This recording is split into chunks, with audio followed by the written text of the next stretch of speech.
छिंदवाड़ा से वन विभाग के नाक के नीचे बेशकीमती सागवान की लकड़ी की तस्करी का खेल जारी। जंगलों में बेखौफ होकर तस्कर दे रहे सागवान कटाई को अंजाम। वन विभाग के जिम्मेदारों की भूमिका से संदिग्ध सौसर पुलिस के हाथ लगी बड़ी कामयाबी। अवैध रूप से सागवान की तस्करी करते सागवान की लकड़ी के साथ वाहन जब्त। वाहन के पायलट के रूप में चल रही एक स्विफ्ट कार भी धराई। 2 आरोपी पुलिस की पकड़ में तो कार छोड़ फरार हुआ एक आरोपी। 3 लाख की सागवान लकड़ी तो लगभग 5 लाख का मशरूका जब्त। वन विभाग के जिम्मेदार कुंभकर्णी नींद में। आम आदमी पार्टी ने लगाए वन विभाग के जिम्मेदारों की मिलीभगत से ये खेल खेलने के आरोप। जंगल में कटे पेड़ों के सबूत मिटाने स्वयं वन विभाग के लोग लगाते जंगल में आग, ऐसे भी लगे आरोप। वहीं सागवान तस्कर और लकड़ी माफिया बेखौफ होकर क्षेत्र के जंगलों से हर रोज लाखों रुपए की लकड़ियां काटकर जंगलों को तबाह करते नजर आ रहे। सौसर पुलिस को आगामी चुनाव को देखते हुए मुखबिर से सूचना मिली कि एक 407 वाहन में अवैध रूप से सागवान लकड़ी का परिवहन हो रहा। तब सौसर थाना प्रभारी बलवंत कौरव ने टीम गठित कर दोनों वाहनों को घेराबंदी कर पकड़ लिया, जिसमें एक वाहन में बेशकीमती सागवान के लट्ठे लगभग 54 नग भरे थे, जिसकी कीमत लगभग 3 लाख बताई जा रही। जब्त की गई तो गाड़ी के सामने पायलट वाहन के रूप में चल रही शिफ्ट वाहन को जब्त किया, जिसमें शिफ्ट वाहन चालक फरार तो 2 आरोपी पुलिस के हाथ लगे। लगभग वाहन की कीमत 5 लाख बताई जा रही। लगभग सौसर पुलिस को 8 लाख का मशरूका जब्त करने में सफलता मिली। मुख्य आरोपी भी सौसर निवासी बताया जा रहा है, जिसे सौसर पुलिस जल्द पकड़ने का दावा कर रही। सौसर पुलिस ने भारतीय वन अधिनियम, वन उपज और अन्य धाराओं के तहत मामला दर्ज कर आरोपियों को न्यायालय पेश करने की बात कही। कल जो माल पकड़ा गया है वो पुलिस के द्वारा पकड़ा गया है, जबकि ये काम वन विभाग का था। मुझे पूरी आशंका है कि वन विभाग की साठगांठ से मिली जुली भगत से ये जो सागौन की तस्करी चल रही है।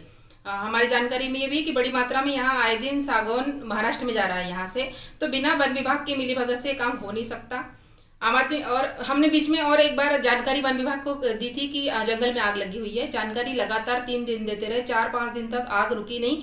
ये बड़ी मात्रा में जो सागौन की तस्करी होती है, ये जो काट कर बेच देते हैं, उसको छुपाने के लिए ये लोग जंगल में खुद ही आग लगवाकर इस चीज़ को बढ़ावा दे रहे हैं। तो मैं चाहती हूँ इसकी निष्पक्ष जांच हो और जांच के बाद में सख्त कार्रवाई हो उन अधिकारियों पे जो इसमें लिप्त हैं। अगर प्रशासन ऐसा नहीं करता है तो आम आदमी पार्टी के माध्यम से हम ज्ञापन देंगे और उसके बाद हम लोग अगर फिर भी इन पे कार्रवाई नहीं हुई तो हम लोग धरना आंदोलन। सौसर के जो अधिकारी है प्राय देखा जाता है कि ऑफिस में नहीं बैठते, तो क्या उनका कहना है इसको लेकर? उनका कहना है वो चाहे जो कहें, पर कोई भी अधिकारी आपको कभी ऑफिस में नहीं मिलेगा। फोन करेंगे आप तो वो बताएंगे कि हम फील्ड पे हैं, और फील्ड पे और कभी भी कोई अधिकारी किसी को मिलता नहीं है। फोन कर करके आप परेशान, पहली बात फोन नहीं उठाएंगे, फोन उठाने के बाद वो बता देंगे कि हम फील्ड में हैं। अच्छा, अभी आपके जिस प्रकार से आपने बोला कि मामला आया है और कार्रवाई नहीं होती इन लोगों पे, तो क्या करेंगे आप?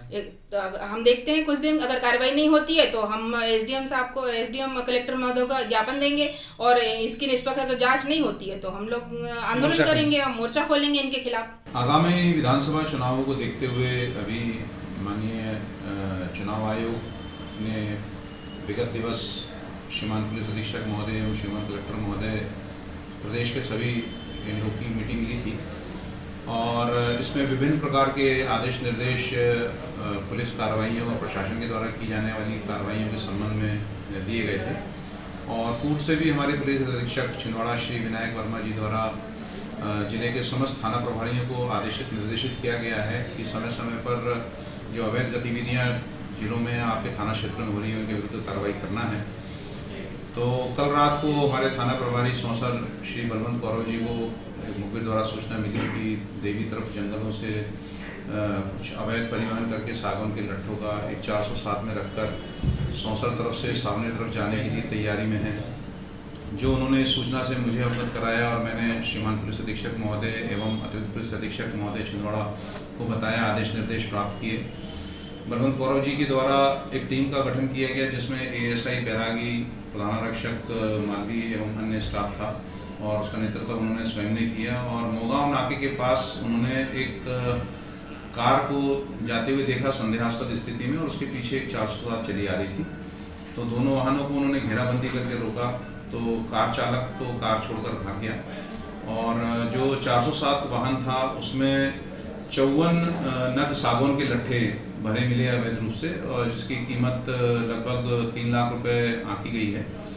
और उस वाहन में जो 2 आरोपी हम लोग को मिले, जिसमें से एक वाहन मालिक रामकिशन मसराम जो मोगांव का रहने वाला है, और एक बाबू तौफिक खान है जो सौसर के रहने वाले हैं। इन दोनों को मौके पर गिरफ्तार किया गया। और भारतीय वन अधिनियम की विभिन्न धाराओं में, वन उपज व्यापार अधिनियम की विभिन्न धाराओं में, मध्य प्रदेश वन उपज की विभिन्न धाराओं के तहत, और इसके अतिरिक्त चूंकि ये वन संपदा की चोरी करके ला रहे थे, तो भारतीय दंड विधान की धारा 379 और दस्तावेज ना होने के उसमें 66-192 मोटर व्हीकल एक्ट के तहत कार्रवाई की गई है।